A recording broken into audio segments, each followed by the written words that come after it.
8 வயசுல கல்யாணம் பண்ணி கொடுக்கணும்னு சொல்றது சாஸ்திரம். அப்படி 8 வயசுல கல்யாணம் பண்ணி கொடுத்தா என்ன கிடைக்கும்னா நித்திய நிரதிசிய ஆனந்த சாஸ்வத பிரம்ம லோகம். பொம்பளைக்கு 21 வயசுக்கு முன்னாலே கல்யாணம் பண்ணக்கூடாது. புருஷன் வந்தாருன்னா என்ன பண்றது? கஞ்சாறு ஊத்துவா, அந்த நிலையில புள்ளைய வைக்காதீங்க.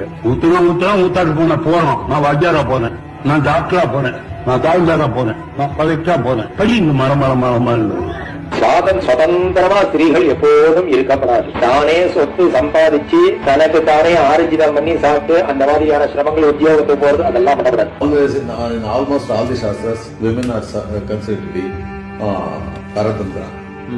She should not be a swatantra. She should not be independent. She should not be independent. பெண்கள் அவ பேர்ல பேங்க் அக்கௌண்ட் ஆரம்பிக்கப்படாது. ஆரம்பிச்சா போயிட்டு பாரதத்துக்கு போயிட்டு. உங்க அம்மா 21 வயசுக்கு மேல கல்யாணம் பண்ணா இப்ப என்ன அவசரம் பாத்துக்கலாம் அப்படின்னு சொல்லணும். நீங்க அவ்வளவு சுதந்திரமா வசதியா இருக்கணும்.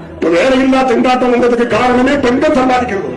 நீங்க எல்லாம் நிறைய படிச்சீங்கன்னா நான் நினைக்கிறேன் இந்த அரசாங்கத்துக்கு போது ஆம்பளைக்கு வாத்தியார் வேலை கொடுக்க கூடாதுன்னு பண்ணணும்னு நினைச்சிட்டு இருக்கிறேன்.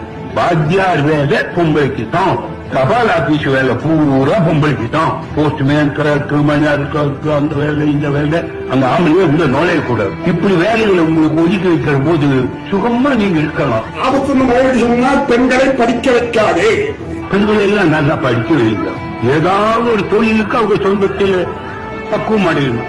அவங்க சாப்பாட்டுக்கு தாராளமா வழி இருக்கு. அடிமைங்கிறவங்க சோத்துக்கு இருந்தாங்க. படிக்கையில அவர் தேசி மாதிரி இருக்க வேண்டும்.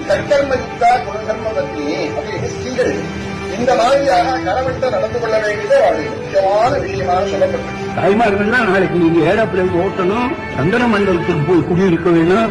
நீங்க எல்லாம் சுதந்திரமான பிராணி ஆகணும். போல நடக்கக்கூடிய உரிமை வரணும். உங்களை காப்பாற்றிக்க உங்களுக்கு சக்தி வேணும். இன்னொருத்தன் வீட்டை போட்டு பூட்டுறது போல அடிமைத்தனம் வேற இல்லை. பொம்பளைய புடிச்சதை கட்சி சாடுவா வாண்டாண்ணா எங்க என்ன ஆகும், வாண்டாண்ணா எங்க என்ன ஆகும், இந்த கவலை தானே. அந்த எண்ணம் நம்ம பெண்களுக்கு இருக்கக்கூடாது.